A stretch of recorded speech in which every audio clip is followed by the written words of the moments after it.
نبی پاک صلی اللہ علیہ وسلم نے فرمایا مسلمان ایک جسد واحد کی طرح، ایک جسم کی طرح، ایک حصہ تکلیف میں ہو تو دوسرا اس کی درد محسوس کرتا ہے۔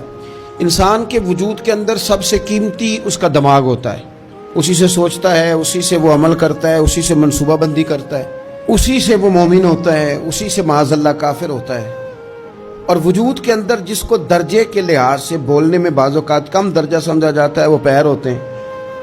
اور تو میری ٹھوکر کے بھی قابل نہیں، میں تجھے جوتے کی نوک پہ، پیر کی نوک پہ بھی نہیں سمجھتا۔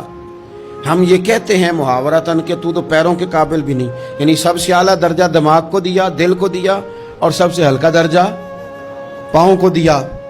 لیکن مجھے بتلائیے گا، اگر کبھی پاؤں کی سب سے چھوٹی انگلی، چھنگلیا، چیچی، اس پہ اگر کبھی زخم لگ جائے تو جسم کا سب سے اعلیٰ حصہ دماغ ہے، دماغ نے کبھی یہ کہا ہے کہ چھوڑو یہ تو سب سے نچلا درجہ ہے، نہیں جانا ڈاکٹر کے پاس، اتنا ٹائم کہاں ہے، رہنے دو، چھوٹی سی تو انگلی ہے، خیر ہے؟ ایسا کبھی ہوا ہے؟ دماغ فوراً کہتا ہے کہ باقی کام بعد میں کریں گے، پہلے ڈاکٹر کا پتہ کرو، اس کو مرہم پٹی کراؤ، کیونکہ اسے پتہ ہے کہ اگر یہاں درد رہی تو باقی جسم میں بھی درد رہے گی۔ اور یہ بھی پتہ ہے دماغ کو کہ اگر میں نے یہاں علاج نہ کرایا انگلی کا تو کہیں پیر بھی سارا زخمی نہ ہو جائے، اور اگر پیر کا علاج نہ کرایا تو ٹانگیں اور باقی وجود تک بھی زخم نہ آ جائے۔ لہذا دماغ جلدی فیصلہ کرتا ہے، ٹیسٹ کرانے کا، چیک اپ کرانے کا، دوائی لینے کا، مرہم پٹی کا۔ اور میرے بھائی مسلمان ایک وجود کی طرح ہے، یہ تو ہو سکتا ہے کچھ مسلمان ملک غریب ہوں اور کچھ کے پاس تیل کے کنویں ہوں، کچھ کے پاس سونے کے پہاڑ ہوں، یہ تو ہو سکتا ہے کہ بعض اوقات یہ وہ سمجھ لیں کہ ہم اعلیٰ درجے کے ہیں، لیکن یہ یاد رکھیں اگر ایک جسم کی طرح ہیں، سوچتے ہیں اور ہیں، کیونکہ نبی پاک نے فرمایا ہے، اگر اس طرح سوچتے ہیں پھر میرا خیال ہے کہ جس طرح تیل کے کنویں والے کو اپنی درد ہوتی ہے نا، سونے کے پہاڑوں والے ملک کو جس طرح اپنی درد ہوتی ہے نا، اس طرح اسے کسی کو بھیکارت کی نظر سے دیکھنا نہیں چاہیے، چونکہ جسد واحد ہے۔ اور جسد واحد میں اگر کوئی درجہ بڑا بھی رکھتا ہو کہ جناب ہمارے پاس ایک بڑی جگہ ہے، متبرک جگہ ہے، ہم بڑے ہیں، تو آپ بڑے ہیں، لیکن بڑا دماغ ہی یہ فیصلہ کرتا ہے کہ بھئی وہ چھوٹا سا پیر کا حصہ زخمی ہے، جلدی کرو، علاج کراؤ۔ لیکن بڑے دماغ والا کہے کہ میرا گھر تو محفوظ ہے، اس کا مطلب ہے بڑے دماغ والے نے یا تو سوچنا بند کر دیا ہے، یا وہ خود غرض ہو گیا ہے، یا لالچی ہو گیا ہے، یا پھر وہ یہ ماننے کو تیار نہیں۔ میں حدیث پاک کا ترجمہ کر رہا ہوں، میں تو حدیث پاک بیان کر کے مثال دے رہا ہوں، اب مجھے حدیث کا ترجمہ تو کرنے دینا بھائی، حضور کے فرمان پر تو بات کرنے دو نا بھائی۔ یا تو اس نے اس حدیث کو سمجھا نہیں، اور اگر سمجھ لیا ہے پھر یہ کیسے ہو گیا کہ فلسطین کی بیٹیاں روتی رہ گئیں اور تو رویا ہی نہیں؟ اگر تو جسد واحد تھا تو جس طرح تیری بیٹی روئے تو تو روتا ہے، اس طرح تجھے فلسطین کی بیٹی کے رونے پر بھی رونا چاہیے تھا، پھر تجھے فلسطین کی بہن کے رونے پر بھی رونا چاہیے تھا۔ یہ کیا بات ہوئی؟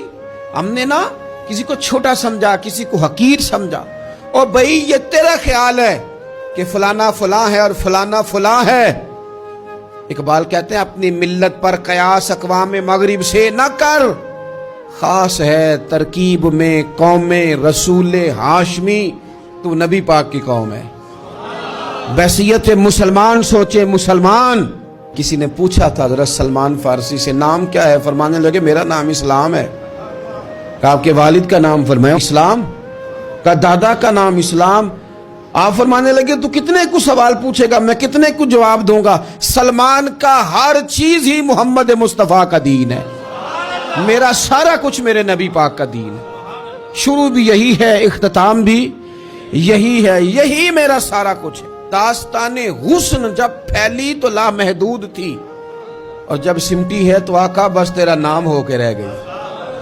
بس ہم اتنے کہ ہم حضور کے غلام ہیں۔ تو مسلمان ہو کے سوچیں، بحیثیت مسلم کی اپنی ذمہ داریوں کا احساس کریں۔ اقبال نے کہا تھا میری زندگی کا مقصد تیرے دین کی سرفرازی، میری زندگی کا مقصد تیرے دین کی، میری زندگی کا مقصد تیرے دین کی سرفراز، میری زندگی کا مقصد تیرے دین کی سرفرازی، میری زندگی کا مقصد تیرے دین، یا رسول اللہ میری زندگی کا مقصد تیرے دین کی سرفرازی، میں اسی لیے مسلمان، میں اسی لیے نمازی، میں اسی لیے مسلمان، میں اس کے لیے کام کس طرح کریں، جدوجہد کس طرح کریں؟ تو ہمیں کہا گیا قوت عشق سے ہر بست کو بالا کر دے اور دہر میں اس میں محمد سے اجالا کر دے، دہر میں اس میں محمد سے اجالا کر دے۔ اقبال سے پوچھا، اقبال اس کام میں مدد کیسے ملے گی، کس طرح آگے بڑھیں گے؟ تو اس نے کہا بازو تیرا توحید کی قوت سے قوی ہے، اللہ تیری مدد کرے گا، تم موحد ہے، رب کو ماننے والا ہے،